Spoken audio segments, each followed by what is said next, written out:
His crimes against children shocked the world. He's someone who likes to hurt mentally, to hurt physically. His arrest sparked protests that brought his home country, Belgium, to the brink of revolution. We were just informed that as from today you stop your investigation. And that was it. His dark past fuels conspiracy theories to this day.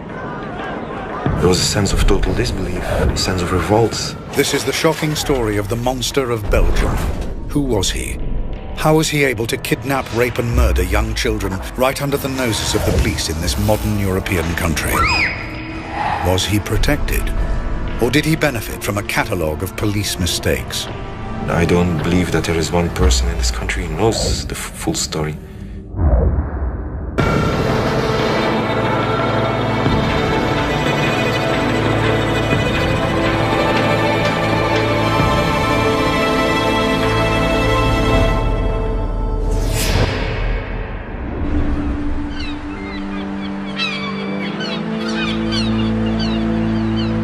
In August 1995, 17-year-old Anne Marchal and her 19-year-old friend Jefje Lambrechts go on a camping holiday with a group of friends to Blankenberge on Belgium's North Sea coast, despite the reservations of Anne's father, Paul.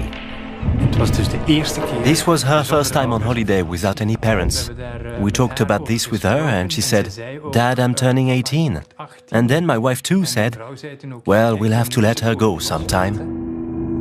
During their holiday, Anne and Jefje attend a hypnotist show. Whilst on stage, they're filmed by a member of the audience. Later that night, Anne's father receives a disturbing call. We received a phone call from one of the friends who told us that Anne and Jefje had not returned from a show they had attended in Blankenberge the previous evening. I was really panicky. Like something's wrong here. This doesn't add up. When Paul Marchal meets the police himself the following day, he's worried by their apparent lack of concern. So I asked, "So what are you going to do?" "Just don't worry, the girls will be back. They probably just went looking for adventure. They will most definitely show up." I was shocked. I had always thought that the police are there to make sure everything works out fine, everything works out safely.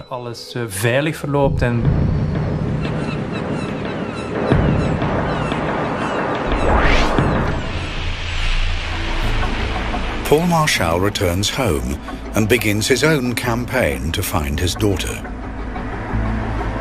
No posters or searches were made, so we were going to do it ourselves. He is not the only parent searching for a missing child that summer in Belgium. Only 8 weeks before Anne and Jefje disappeared, 8-year-olds Melissa Rousseau and Julie Lejeune had vanished from a park near their home in Grasse-Ologne, over 100 miles to the south of Blankenberge. The police have made little progress in finding them. Journalist Douglas de Koning has written about the impact of Belgium's missing children throughout the 90s. It happened so often that kids disappeared. It seemed like some kind of phenomenon we started to live with. Yeah, that happens every summer. Some kids disappear. Children that disappeared from one day to another and that left no trace at all. Some politicians like Vincent de Crowley are also becoming concerned.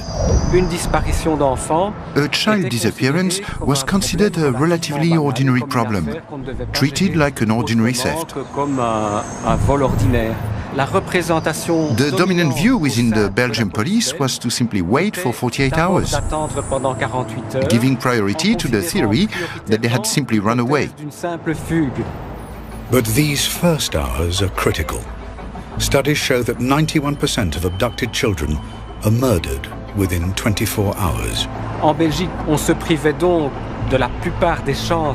In Belgium, usually during the first hours, the police told the parents, "Thank you, we have written it down, but please come back to see us in a few hours or days."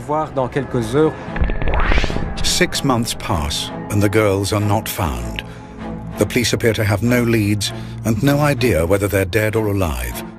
The frantic parents continue their campaigns, but slowly, hope begins to fade. Only in late February of the next year, only then did I start considering it was possible that we were now searching for dead girls. With 4 girls disappearing without trace, are other children in danger? Some are being watched and stalked. Soon, more young girls will disappear.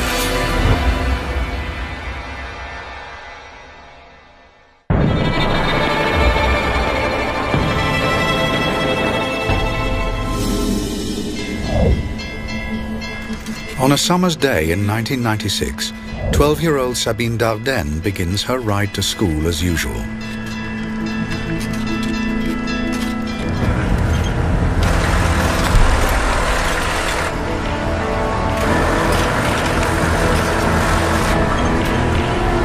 Ok, approche.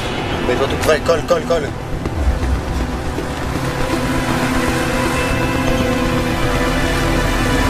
Ok, j'y vais.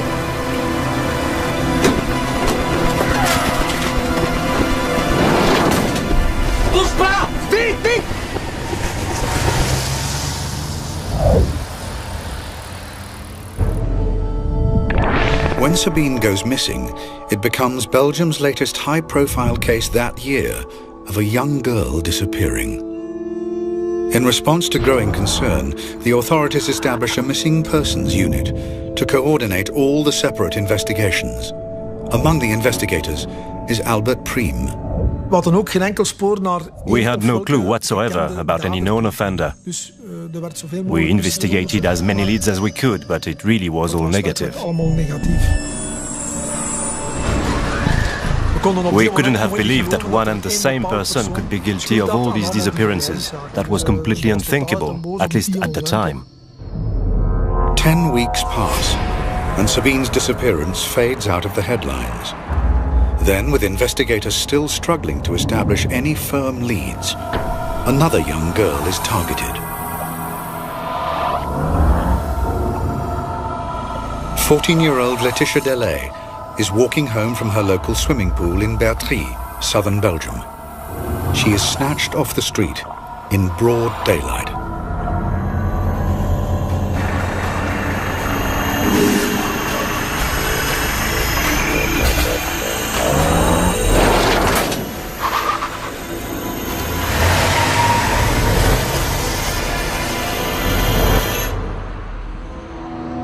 With 6 girls missing, there is strong public pressure to get results.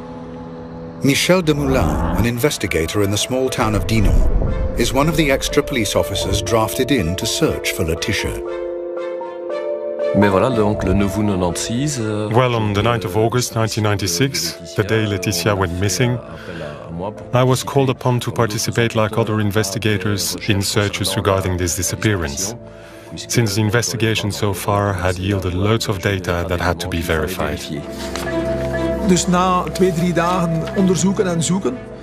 After 2 or 3 days of searching, we still hadn't found Laetitia, but we did have a few statements that seemed interesting to us. One statement came from a local resident who has noticed a suspicious vehicle in the village. We were able to work out some parts of the registration number of the van, a white van, also a good description of the van.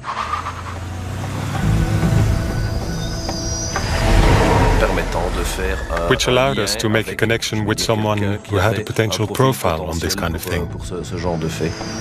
The van is registered to a 39-year-old father of 3, an unemployed electrician called Marc Dutroux. Demoulin brings Dutroux in for questioning, along with his wife, Michel Martin, and known associate, Michel Lelièvre. I started leading the interrogation of the suspect. I always approach a suspect in the same way, which is to try and make sense of the personality I'm facing. Avez-vous suivi l'actualité de ces derniers jours? Je sais pas ce qui se passe en Belgique. J'ai pas la télé. Connaissez-vous des personnes répondant au prénom de Laetitia? Non. Vous êtes-vous déjà rendu à Bertry? Je sais pas. By now, Laetitia has been missing for 6 days. Statistically, her chances of survival are slim. With Dutroux not talking, Dumoulin and his team turn to the other two in custody. Michel Lelièvre, a drifter and heroin addict who has been assisting Marc Dutroux, caves in under questioning. Il m'a dit, je l'ai vu. Il a remonté la rue en direction du véhicule. Lorsqu'ils sont arrivés à hauteur de la voiture, la portière était déjà ouverte. Il l'a poussé violemment à l'intérieur. Il a crié une fois. Dutroux's wife, Michelle Martin, also confesses and attempts to distance herself from her husband. Je suis honteuse pour mon mari. Je suis sidérée par les faits commis par mon mari. J'ai conduit le véhicule jusqu'à Marcinelle. Marc est toujours resté à l'arrière, près de la fille. Michel Lelièvre's confession means Inspector Dumoulin now knows that Dutroux has taken Laetitia, but he doesn't know if she's still alive. When you are looking for a victim, you're hoping to find them alive, so you do have to be firm. Nous savons tout, Monsieur Dutroux. Je veux que vous nous portiez à Marcinelle et nous montriez ce que vous avez fait avec Laetitia Delay. But he isn't prepared for what happens next. Tu sais quoi? Je peux te donner 2 filles.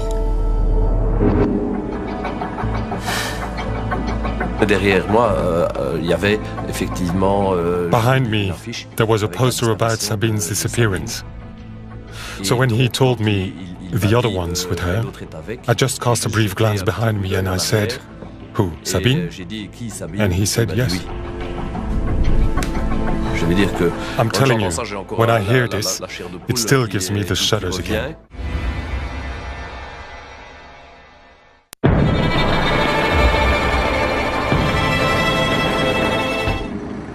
Armed with sensational information of the whereabouts of the 2 missing girls, investigators rush Dutroux to a house in Charleroi, in which he claims they're imprisoned.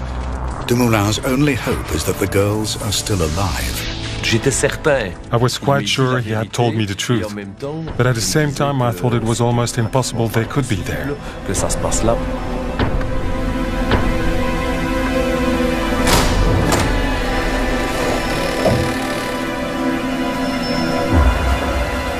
In a tiny, filthy dungeon hidden underneath the house, Dumoulin finds Laetitia Delay abducted 6 days earlier. And incredibly, Sabine Dardenne, still alive 80 days after disappearing. Both girls are exhausted and terrified. When you discover this kind of thing, you go through all kinds of emotions. You're happy, you're angry, you think it's impossible, you feel revolted. These are visions that linger with you for months afterwards.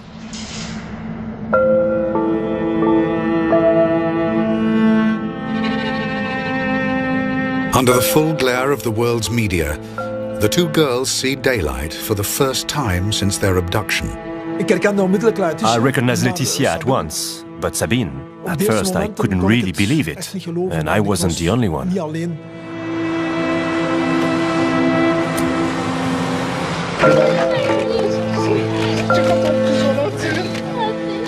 The world witnesses heartbreaking scenes of parents reunited with the daughters they feared dead. The kid couldn't stop crying. Dutroux had deceived her into believing that her family didn't care about her anymore, that she had been completely forgotten by her family, that she didn't exist anymore in their eyes. The way these kids looked, it really gave you the chills, even as a policeman. Finding the girls gives Belgium and some desperate parents hope. I was happy for Sabine and for Laetitia and for their parents, their families, for their friends. And at the same time I thought, you see, we still have hope too. But after further questioning, Dutroux leads the police to other missing girls over the following 2 days. The proceeds of crime and benefit fraud allowed Dutroux to acquire 7 houses, which offered makeshift dump sites for the young girls he abducted. Julie Lejeune and Melissa Rousseau, 2 8-year-old girls who disappeared together in June 1995, are found buried in the back garden of one of his houses. They starved to death when he had been in prison for car theft. When the bodies of Julie and Melissa were discovered, a terrible collective emotional shock went through the country. Dutroux had left his wife, Michelle Martin, to feed Julie and Melissa, but she claimed she was too afraid to go into the dungeon where they were held. Child psychologist Jean-Yves Ayer spoke out about the case. He felt that Dutroux's wife's personality may have played a part in her husband's horrific crimes. I think Michelle Martin was a passive and masochistic woman, and I think she was very afraid of him.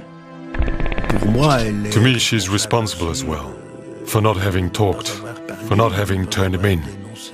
Well, she could even have done it anonymously if she was so afraid, but she didn't. 17 days after his first confession, Dutroux leads police to a property in the town of Jumet, where investigators discover the bodies of Anne Marchal and Effier Lambrex, who had disappeared while on holiday more than a year earlier. The girls had been drugged and buried alive. For Paul Marchal, the search for his daughter is over. It was, of course, very painful. It's hard to accept at that moment.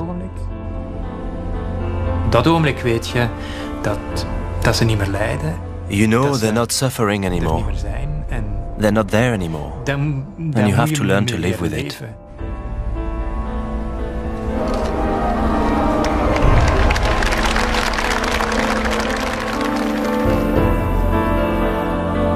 All 6 missing girls have now been found. Belgium struggles to come to terms with the tragedy.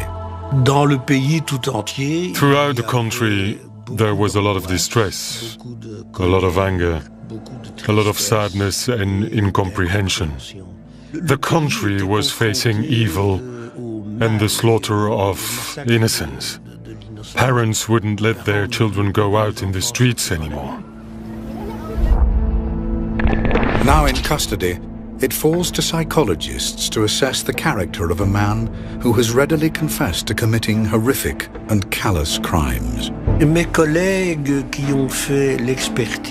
My colleagues who carried out the assessment labeled him a perverted psychopath, and not fundamentally a pedophile,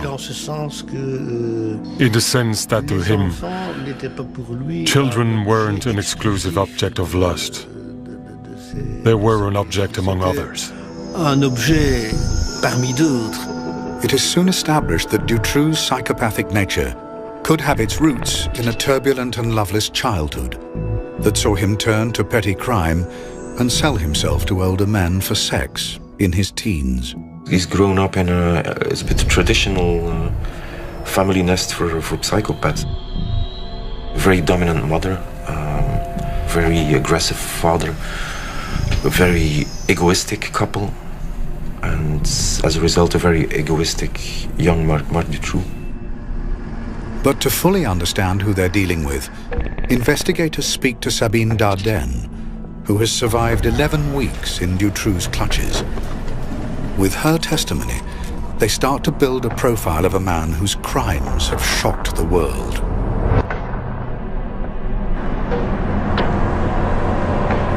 After being snatched on her way to school, Sabine was driven to a house in Marcinelle, a suburb of Charleroi, a city in Belgium's decaying industrial heartland.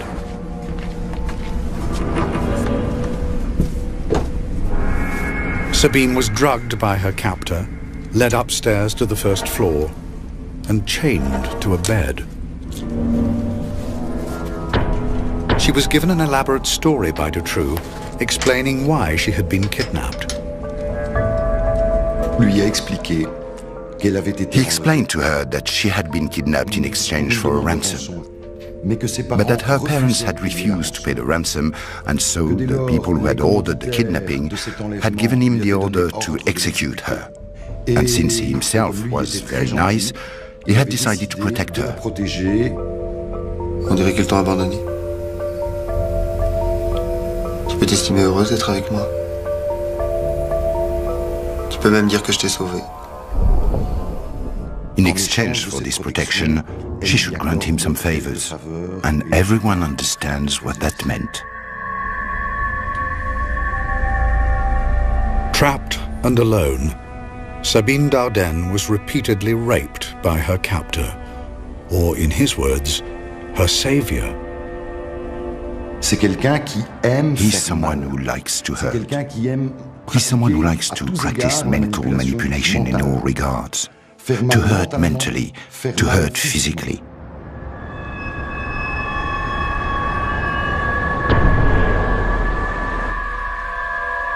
As the weeks passed, Sabine was confined to a specially constructed dungeon, 3 feet wide and 9 feet long.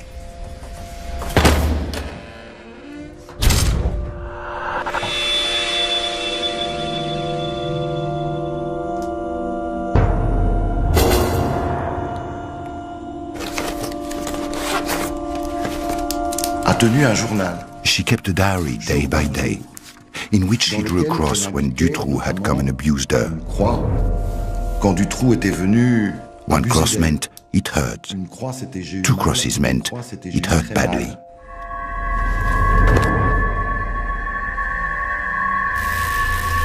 Sabine's captor allowed her to write letters, which he promised to send to her parents.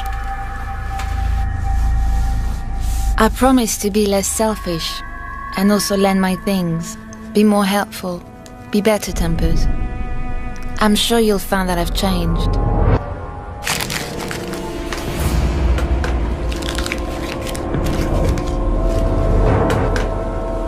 But the letters were never sent.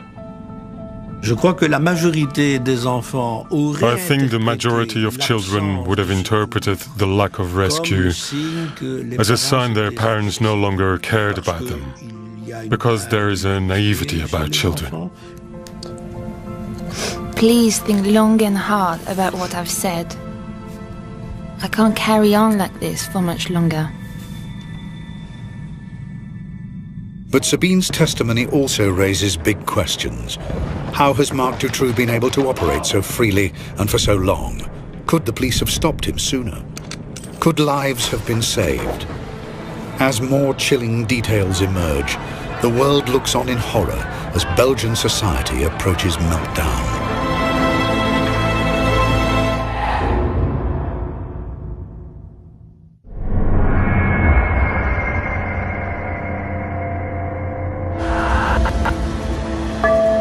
In August 1996, 12-year-old Sabine Dardenne and 14-year-old Laetitia Delay were rescued from a cellar beneath a dilapidated house in southern Belgium.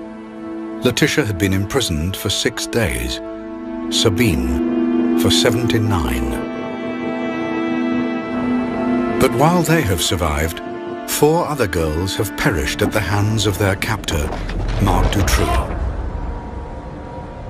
Over the next few months, a series of devastating revelations emerge about Dutroux's past and his relationship to the country's authorities. Belgians realize in horror that the police could have arrested him long ago, potentially saving the lives of 4 young girls. The name of Marc Dutroux was in the file less than 2 weeks after the disappearance of Julie and Melissa. So the police had all the information they could only dream of. All the conditions to arrest Marc Dutroux were met many months before his actual arrest. The abductions that followed Julie and Melissa's kidnapping could have been avoided. We are absolutely positive that Dutroux could have been arrested.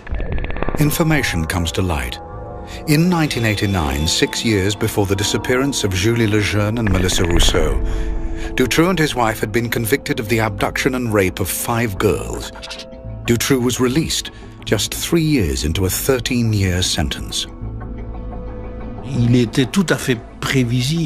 It was completely predictable that this guy would relapse. A time bomb, a powerful time bomb was ticking. From his release in 1992, warning signs were flashing. A police informant claimed he was asked by Dutroux to help him kidnap a girl. Dutroux's own mother even tipped off police that her son may be hiding girls in his home.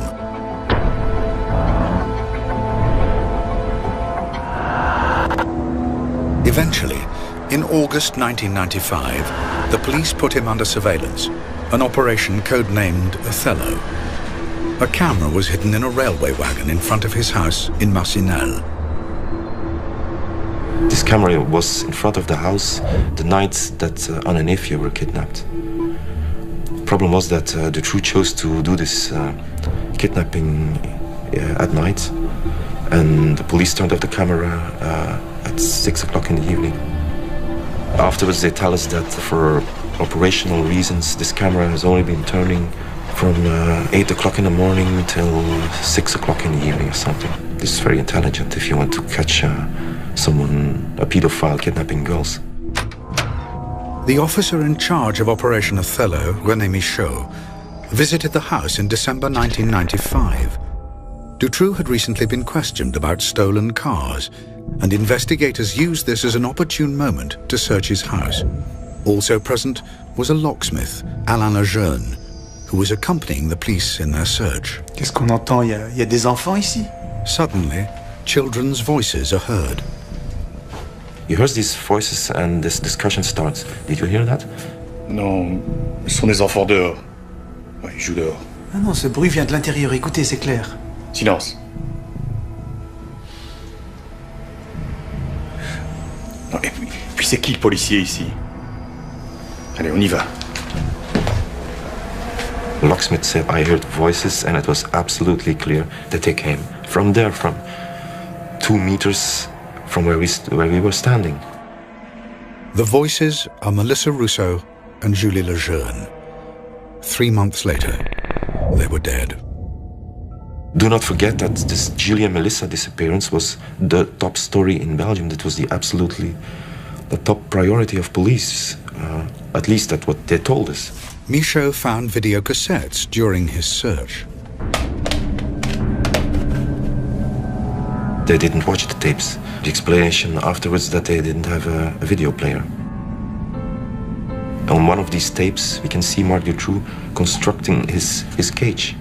The explanation of where it was and how it was constructed was on tape. They just had to watch it, but they had no video player. There again, that's official version. Sorry, I don't buy it. René Michaud always claimed that the door to the dungeon was so well hidden, it was impossible for him to realize its true significance. A claim backed by other investigators who have been in the house. The space in which the children were confined, it was hard to see, because shelves had been placed in front of the door.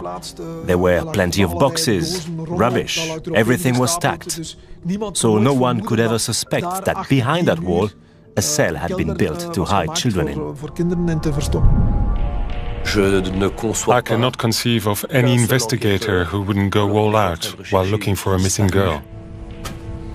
Michaud, who died in January 2009, stated that his failure to find the girls haunted him. Others are skeptical. To accept the word incompetence, sorry, there's a limit to what you can consider as being incompetence. Toute la Belgique recherche ses enfants. The whole of Belgium was searching for the kids. And the gendarmerie knows Dutroux, with his past as a child abuser. They know he's building suspect hiding places in some of his houses. And yet, for some totally incomprehensible reason, Marc Dutroux wasn't arrested.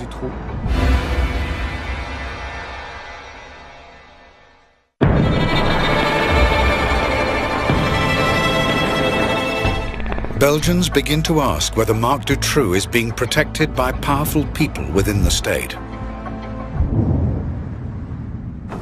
While in custody, Dutroux himself fans the flames of conspiracy with a controversial claim which will forever change the global perception of this case. He states he is part of a national paedophile network whose tentacles stretch right to the top of Belgian society. Investigating judge Jean-Marc Connerot is put in charge of preparing the case against Dutroux. He is determined to get the truth. Connerot arrests known associates of Dutroux. One of these is Michel Nihoul, a well-connected Brussels businessman and pub owner. He's a part of this scene of sex parties in Brussels in the early 80s. He's the kind of guy telling stories about tapes that allow him to blackmail a minister, being involved in some kind of crime. After a public appeal, 11 previous victims of Dutroux come forward. They are known as ex-witnesses, and each is given a code name. X1 is Regina Louf. I saw him on TV and all these people yelling at him, and it was a very strange experience for me.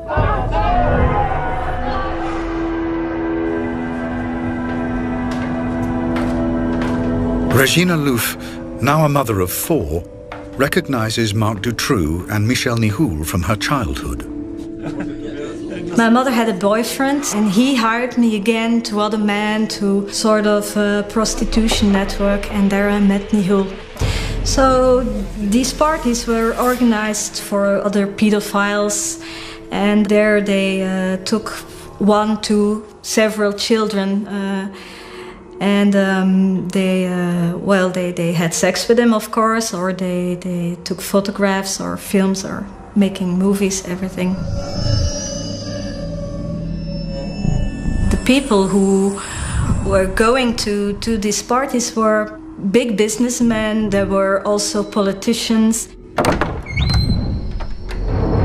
Accompanying Nihoul at these parties, according to Regina, was Marc Dutroux. If this story is true, Connerot appears to have stumbled upon evidence that a paedophile network involving Dutroux, Nihoul, and powerful people in Belgian society does indeed exist. It falls to Rudy Hoskins to investigate the claims of Regina Louf. She talked about lots of people, a lot of notorious people in Belgium, could be politicians or people from corporates, stuff like that. Also people from the police. It's difficult to say what her first impression was. It was a young woman with quite some problems, I think, in her head, honestly. That they are skeptical, I think it's logical. But the only thing I asked from them was to do their job and to look for clues. Then Regina Louf provides extensive details of the unsolved murder of 15-year-old Christina van Hees, whose body was discovered in a disused farm on the outskirts of Brussels in 1984. We found evidence in the old murder file about the autopsy of the corpse that corroborated her story. The way the victim was bound with the hands on the back and all kind of stuff they did to the victim. And there were really things she gave in her interview that were not publicly made available at that time of the murders that she told us. Regina Louf's information on the Van Hees murder persuades Hoskins that maybe there is some truth in the rest of her testimony. If there's only 10% or 20%, that's worthwhile investigating further. I think that's, for me, it's very clear. But the implications of this testimony are also clear. A paedophile network of rich clients and criminals, protected by the authorities. There's a big danger if she's right about the crime, the motives of the crime and the way it has been committed. She might be right about the suspects as well. I think people in some level were afraid of that.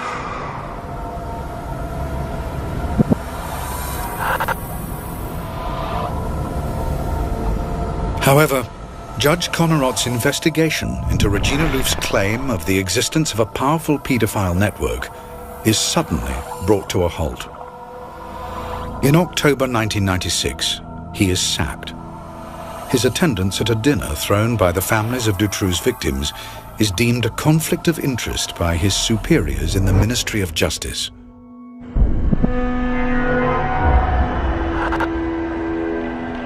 Rudy Hoskins and the team working with the ex-witnesses are summoned to the Justice Department.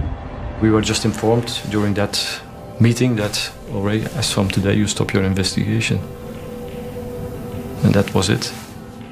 We were going too far for some people.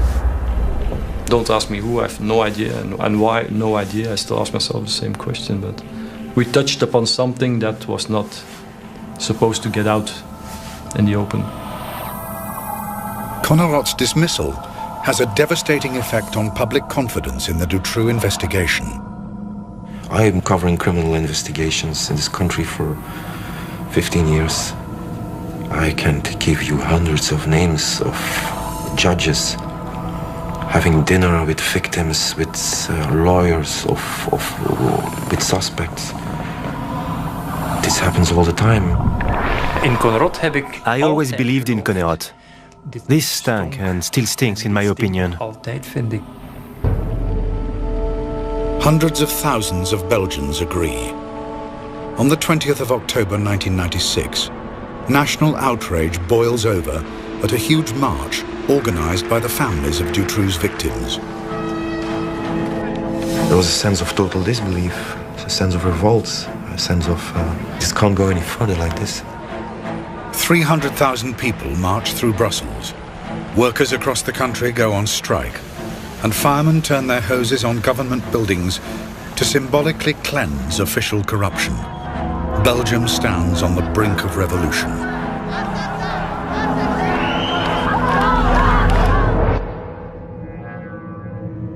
Meanwhile, the man at the center of the storm maintains he is simply a small player in a much bigger criminal conspiracy. And his surviving victims prepare for their day in court. I didn't crack up when I was freed from the monster's grip at the age of 12. But when I turned 20, another severe test of nerve awaited me, face to face with Marc Dutroux.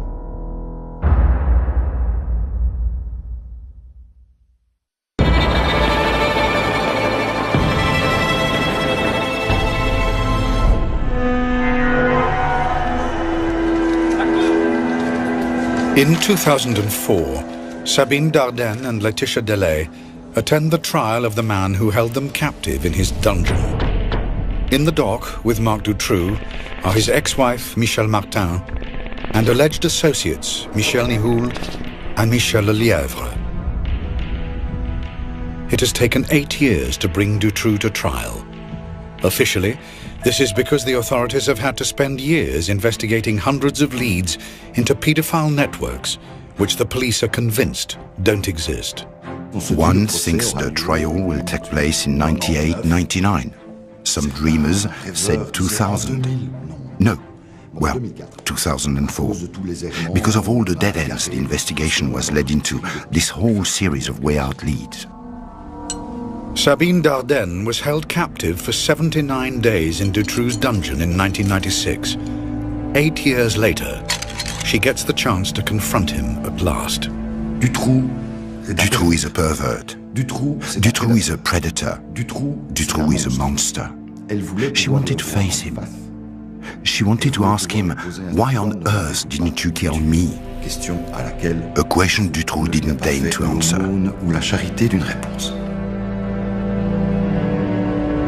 But that isn't the only unanswered question to emerge from the trial.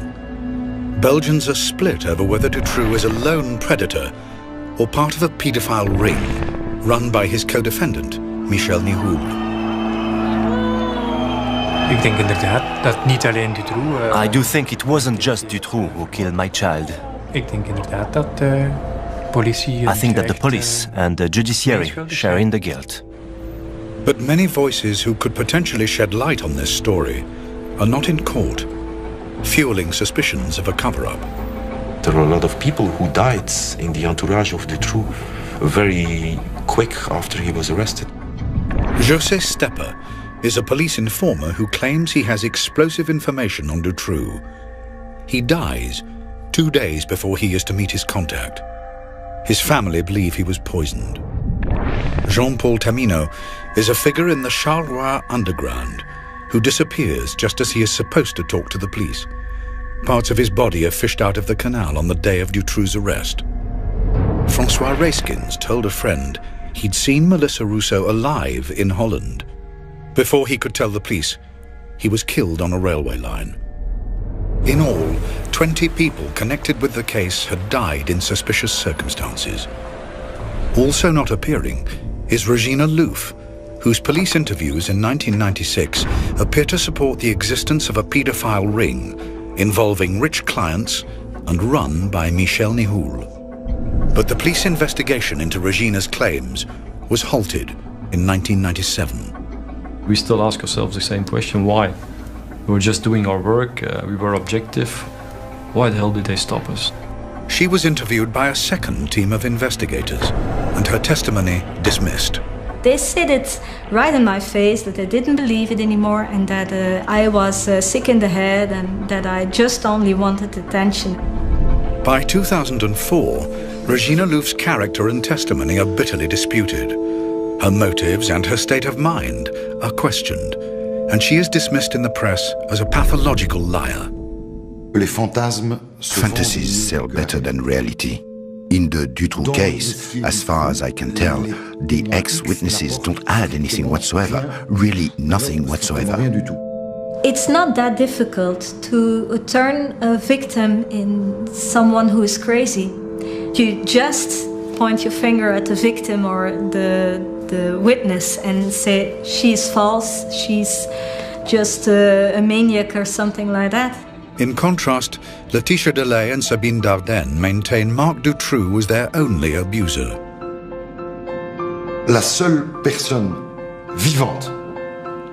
The only living person who has been in Dutroux's claws for 80 days is Sabine Dardenne. And Sabine Dardenne says, the only one I've seen is Marc Dutroux. So where is the ring? Someone who is acting on behalf of a large and very wealthy ring to sell little girls would not carry out a kidnapping in a ramshackle van registered to himself. And then he would keep this product in his cellar but wouldn't throw it on the market for some 80 days. It makes no sense. Dutroux has never offered any details of the network he claimed to serve. It might be helpful if he says, I'm working for an organization, that he would at least give a phone number about the guy, his contact person at his organization. He didn't do that.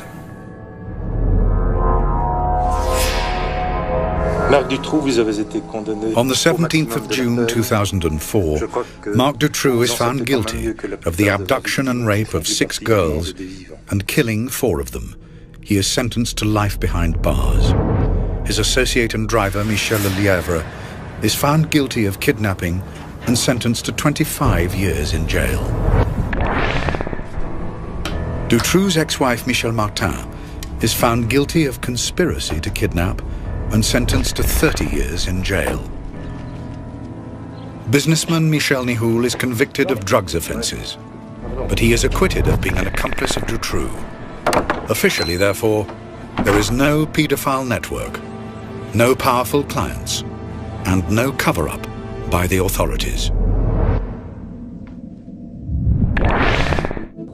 The investigation revealed that Marc Dutroux acted alone. We haven't found a single element, neither in the investigation nor afterwards, indicating the existence of a ring, past or present, in our country. But not everyone is satisfied. I think we're never going to get the true story. And I don't believe that there is one person in this country who knows the full story. The questions of whether Marc Dutroux acted alone, or if he was part of a larger criminal network, have never been resolved. It's obvious he could have been arrested much early on. It's definite that Julie and Melissa could have been saved, and that other later victims could have been saved as well. The question will always be whether that was just bad luck or whether other parameters could have been at work. A Belgian parliamentary report accused the police of ineptitude and inefficiencies, but even such damning findings provide little clarity in a case that almost brought a country to its knees. Previously I said, I want to know the truth. Now I say, I want to get as close as possible to the truth, because we're not allowed to know the truth.